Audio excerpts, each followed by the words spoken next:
Deputy CM Pawan Kalyan పై తీవ్ర స్థాయిలో మండిపడ్డారు సిపిఐ రాష్ట్ర కార్యదర్శి రామకృష్ణ. పరిపాలనను గాలి కొదలేసి గుడులు గోపురాలు తిరుగుతున్నారంటూ ఫైర్ అయ్యారు. ఎన్నికల సమయంలో ప్రశ్నించడానికే పుట్టారని గొప్పలు చెప్పిన పవన్ ఇప్పుడు ప్రజలను పట్టించుకోవడం లేదని ఆగ్రహం వ్యక్తం చేశారు. బాధ్యత గల డిప్యూటీ సీఎం హోదాలో ఉండి గుడులు గోపురాలు తిరగడానికి పరిమితం ఇవ్వడం ఏమిటని నిలదీశారు. ఇంకా డిప్యూటీ సీఎం గారు ఉన్నారు పవన్ కళ్యాణ్ గారు, ఆయన ప్రశ్నించడానికే పుట్టాను అంటాడు. చాలామంది పాపం జనం కూడా నమ్మినారు, అందుకోసమే ఆయనకి పూర్తి ఓట్లు వేశారు.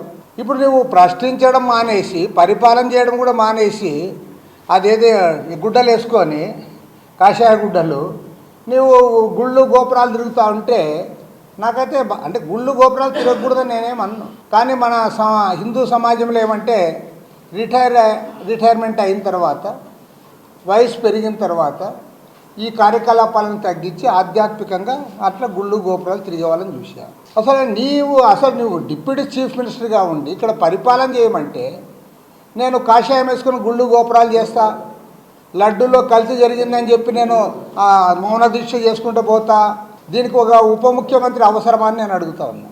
ఈ రాష్ట్రానికి ఒక గుళ్ళు గోపురాలు తిరగడానికి ఉప ముఖ్యమంత్రి అవసరమా?